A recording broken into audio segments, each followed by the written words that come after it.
Stop memorizing vocabulary. Build words through encounters. A common rule says, learn 10 new words every day. Remember every meaning, and make sure you can use all 10. The schedule looks precise. But when word number 4 disappears tomorrow, the learner concludes, my memory is bad, so I must be bad at languages. That conclusion is the problem. A forgotten word is not a failed word. It is a word that needs another useful encounter. Your job is not to force every item into permanent memory today. Your job is to keep meeting understandable English long enough for form, meaning, and use to connect. Most vocabulary growth begins inside listening and reading. You notice a word, check the meaning quickly, and keep moving.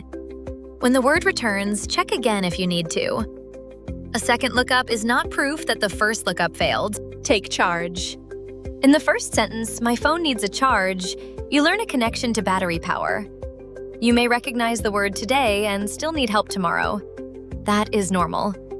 Let the next encounter add evidence instead of demanding a perfect performance. The loop is simple. Meet, notice, check, reconnect, continue. Reread an old lesson. Enter a new one. Save a useful phrase if it helps. The important thing is repeated contact with meaning, not a dramatic battle with one flashcard.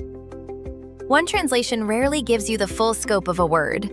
Different contexts teach different boundaries. The restaurant charged $12. Now, charge is an action connected to price. Maya is in charge of the project. The same spelling now points to responsibility. The contexts do not erase one another. They build a network around the same visible word. The police charged him with theft. This legal use adds another branch. You do not need to master every branch on the first day. You need enough encounters to stop treating one translation as the whole word. Research supports this gradual picture. Repeated encounters help, and varied contexts can improve recognition, recall, and meaning knowledge. But there is no honest magic number for every learner and every word. Frequency, context quality, proficiency, and the kind of knowledge you need all matter. Words also become easier when they connect to forms you already know. Start with connect. In connected, the base stays visible and the ending changes. In connection, the spelling shifts, but the family meaning survives. Try this. Look for families in a word list, in alphabetical order, or inside real sentences. Prefixes, suffixes, tense forms, and related word classes create more pathways into the lexicon. Some new forms become understandable before you ever look them up. Look carefully at vocabulary counters.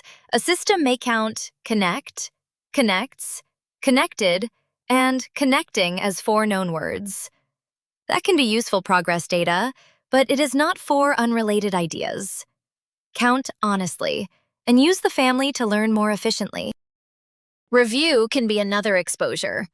You can keep the word, meaning, pronunciation, and example visible on one card. Read it, notice the useful pattern, and move on.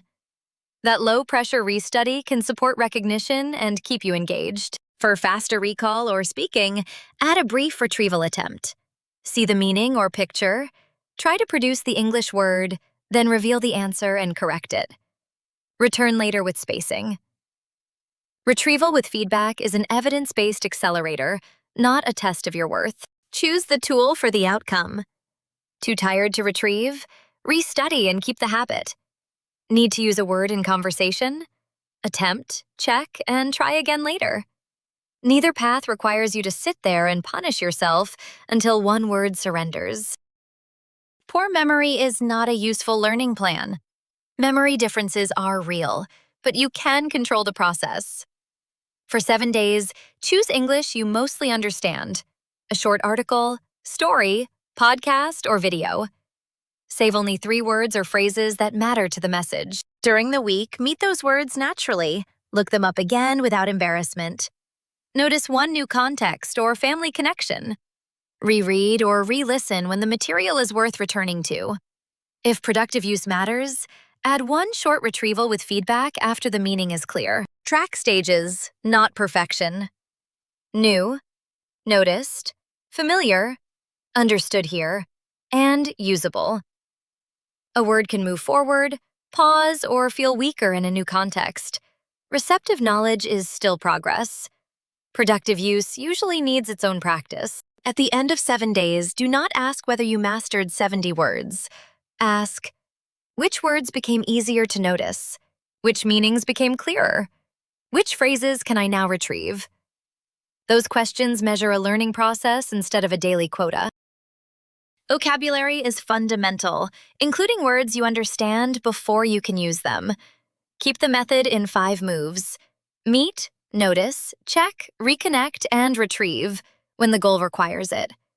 Forgetting does not end the process. It tells you where the next encounter can help. If you want to learn more and practice systematically, download Lexioo. Reading, writing, speaking, pronunciation, and vocabulary are all in one place. Scan the code and I'll see you there.